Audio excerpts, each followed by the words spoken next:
Hello' বন্ধু বান্ধৱীসকল, মই এতিয়া পকৰি কেনেকৈ বনাওঁ সেইটোকে মই দেখাইছোঁ দেই। মচুৰ দাইলৰ পকৰি মই মানে বনাওঁ, খাওঁ বুলি ক'লে এনেকৈ কিনি মানে বৰকৈ নানো আৰু। কেতিয়াবা ল'ৰাকেইটা কিনি খায়, কিন্তু মই বৰকৈ কিনি আনিব নিদিওঁ, নিজে বনাওঁ। এনেকৈ মচুৰ দাইল তিয়াই থৈ মিক্সাৰত, আগতেতো মই পটা এনেকৈ শিলগুটি দি কিনে এনেকৈ পিচিয়ে বনাইছিলোঁ।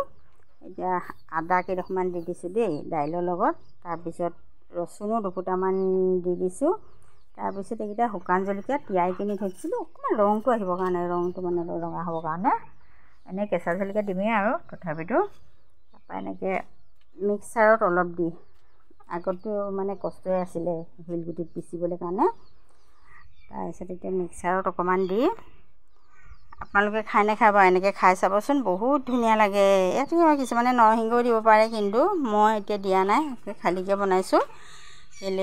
কিন্তু ভিডিঅ'টো আকৌ কালি গধূলি দেই, দিনততো এইখিনি কৰিবলৈ সময় নাপাওঁ।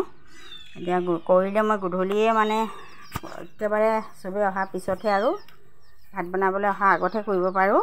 নহ'লে জানেই নহয়, আমাৰ নিচিনা আৰু মানুহখিনি গোটেইখিনি দিনটো খাটিবই লাগে ন, খাটি কিনিহে আকৌ গধূলিহে আৰু অকণমান যেনেকৈ হ'লেও যি কৰি খাব পৰা যায় আৰু।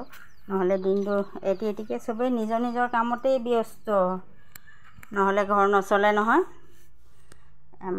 আমি একেবাৰে মানে আৰু কি ক'ব, চবেই কৰিলেহে মানে আমি চলিব পৰা নিচিনা অৱস্থা মানুহ আৰু।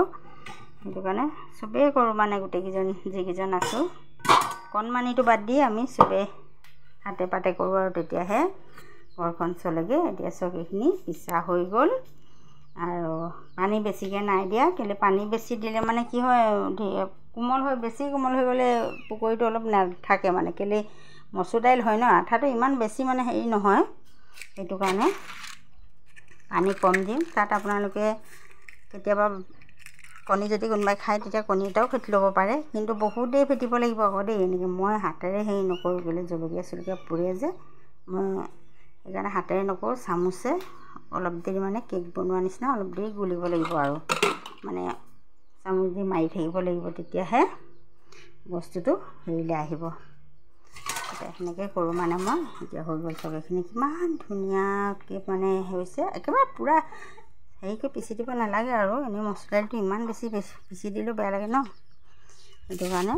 তাৰপিছত এতিয়া আৰু জোখৰ মতে হালধি, চবখিনি বস্তু জানেই আৰু, সেইখিনি চবেই বনাই খায়েই মানে, তথাপিতো মই বনোৱা সেইটোৱে মই দেখালোঁ দেই। আপোনালোকে এনেকৈ বনাই খাই চাবচোন, তাৰপিছত ক'ব। নহ'লে মানে আমাৰ ঘৰলৈ আহিব, মই বনাই কিনি খুৱাম আপোনালোকক, এনেকৈ কেনেকুৱা লাগেনো মানে। এনেকৈ দেই, অকণমান মই বেকিং পাউডাৰ দিছোঁ, কেলৈ তেতিয়া অকণমান ফুচফুচীয়াটো হ'ব, মানে মৰমৰীয়াটো। এনেকৈ খাবলৈ কাৰণে এনেকৈ বেকিং পাউডাৰ নিদিলেও হয়, কিন্তু অকণমান মৰমৰীয়াটো হ'বৰ কাৰণে এনেই দি দিছোঁ, অকণমান ভাল হ'ব আৰু। এনেও খাৰ খালে বেয়া নহয়, খাৰৰ নিচিনাই কাম কৰে বেকিংটোৱে। নিমখ চিমখ সেইবিলাকতো আন্দাজমতে দিব লাগে, সেইবোৰ চবেই জানেই আৰু মানে। তথাপিতো মই বনাইছোঁ যে, সেইটো কাৰণে অকণমান ভিডিঅ'টো আপোনালোকলৈও মানে, আপোনালোককো অকণমান দেখালোঁ। কেলৈ চবেই বেলেগ বেলেগকৈ বনায় ন, সেইটো কাৰণে অকণমান দেখাই দিলোঁ। বেয়া চেয়া নাপাব আকৌ দেখুৱাৰ কাৰণে দেই। এতিয়া এইখিনি পিঁয়াজ